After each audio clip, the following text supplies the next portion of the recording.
going to be talking about The Right Thing to Do. It's a poem by Dale Ritterbush. And just to highlight, that is not the poem. If you read it, you might remember the entire title.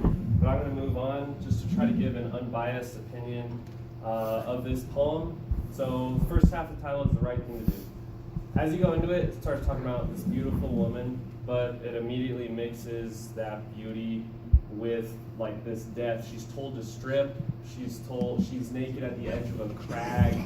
She's in shame. And so it mixes very like intimate words with very dark tones, kind of reminiscent of something like murder or rape. As it goes on, he kind of has this internal struggle where he's going back and forth. And at this point, knowing no background or anything, we can all relate with having an internal battle. Should I do this? Should I not? Should I wear my proxy? But as he goes along, it becomes more and more clear that he's surrounded by something very wrong. All of his fellow friends or soldiers, they're shooting, there's death, there are flies. He talks about how this beautiful woman reminds him of something that could have been in a different time, like could it have been a girlfriend, could it have been a classmate or a friend. And in the end, after knowing what's the right thing to do, it seemed it's the right thing to do not to shoot her, obviously. And you go down, and in the end, he shot her, aiming for the middle of her back, and her hair whips across her beautiful face. So it's these tones of beauty, death, and conflict, and how he's got this internal struggle. So moving on to what the second half of the title is, it's a place and a date. And obviously doing some research, there was a mass murder by the Nazis against some Jews in Ukraine in 1942. And the author, Dale Ritterbush, served in Vietnam. So I look at this experience and then I liken it to a massacre from Vietnam, which is the My Lai massacre.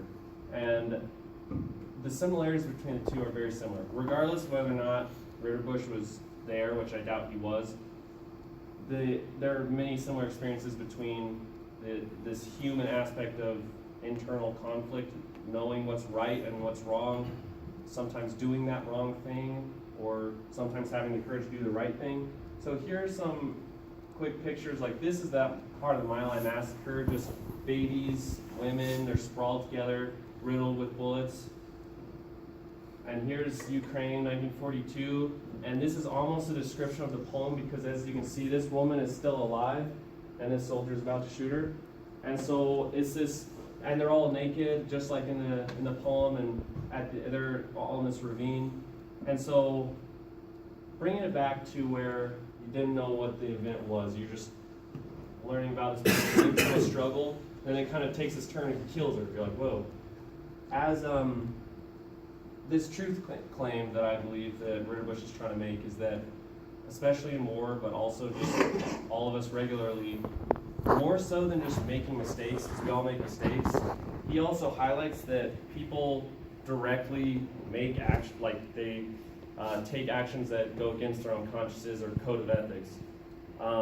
Like I said, more so than mistakes. We all, like, let's say I get angry, or somebody gets angry and hits someone.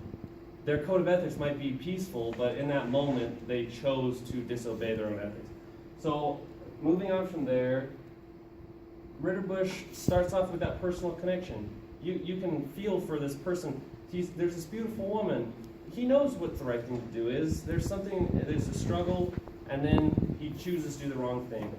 If you look at that just from the view of, oh, a Nazi, Nazis are evil, Nazis kill people, then you can kind of distance yourself.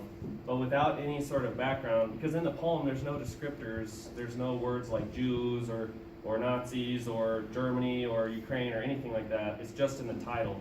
And so once you felt that connection between, I know that I have chosen to do something that I regret, or I have made a transgression against my own code of ethics, then to liken that to a murderer, it's very personal. So although he doesn't really connect on the why we do that very much, like in this case it could have been, the killer was a Nazi. He was in a culture that accepted this murder. His superiors told him to do it. Whether it's he just in a moment of rage took out his anger on these people. Regardless of what the why is, I believe he just wants us to identify that that is part of our human nature, to have a code of ethics but still break that. And if we can kind of identify that we all have a natural tendency to, I guess the word would be sin, or make purposeful transgressions against that code of ethics, maybe we can be more aware and stop it for next time, so that future massacres like that don't happen, or even on smaller scales, so that we can be better people all around. But other than that, that's all I've got. Are there any questions about this poem or what